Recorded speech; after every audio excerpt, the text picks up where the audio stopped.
Welcome to somewhere in New England. Our first clue as to where is also the first thing you'll notice when arriving in town. The town is very proud of its walls. It always has been. Marjorie O'Toole, president of the local historical society, says these stone walls are less about aesthetics and more about the town's strong farming history. Before you can farm, you have to take out the rocks. And so that has been every farmer's nightmare for centuries. What to do with the stones? Well, you need to fence in your fields, you need to fence out the animals. You may as well make stone walls. In the 1700s, the town had so many stone walls that one local official boasted they could line the road to Boston. Bostonians were not impressed. They mocked him. So he came home, he got all his friends together, and they measured the stone walls.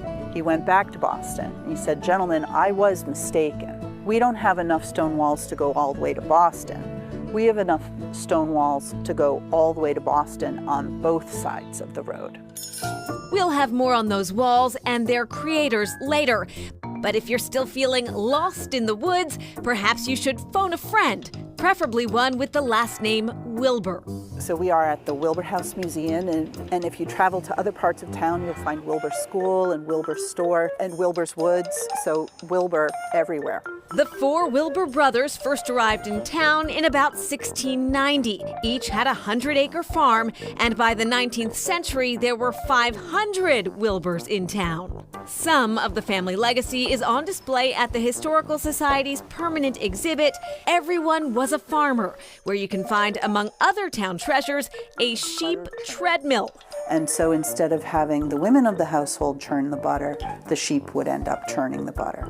Also on display, an early Wilbur family take on home delivery. They would go out in the morning and take your order, go back to the store, fill your order, and then deliver your groceries in the same day. So they have a better delivery record than Amazon. The current Wilbur store, still located by the town common, has an Amazon-worthy inventory as well. And we joke about it. We say you can come in here and get a steak and your rat poison and just about anything. The diversity of the inventory, hand-curated by owner Linda Wetzel, includes everything from modern fashion to margarita mix. There are also clues to our town's location. It's definitely a destination. And when people come, they want to enjoy their time. They want to go to the beach and visit with their friends, and they don't want to be driving a half hour to go to another store. So even if you're just shopping for paint supplies, it's nice to know you can stay for dinner. Well, tonight we're making spare ribs. It's my mom's recipe, and people come in and they love it. Though there is no longer a Wilbur at the Wilbur General Store, across the street at the Old Commons Burial Ground, you'll find more than a few.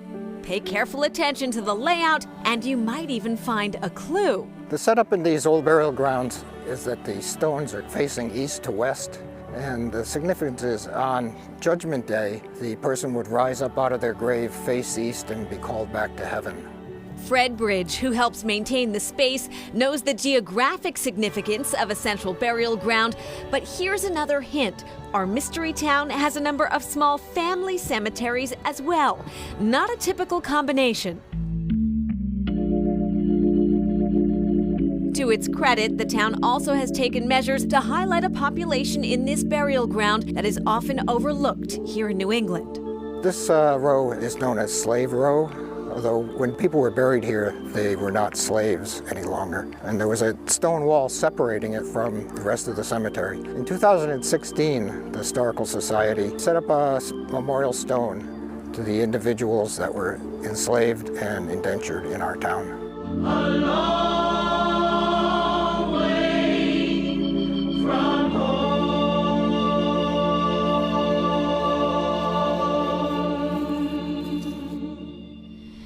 And Fred Bridge is a member of the local Historical Society. He volunteers with his wife. They maintain and document stones at that burial site that you saw. They also helped to solve a mystery for the family of Charles and Isabella Bone. They had children whose graves were marked in the cemetery, but their final resting place was unknown. They used ground-penetrating radar, found their bodies nestled actually in between where the children were, and they marked that with the stone back in 2023. All right.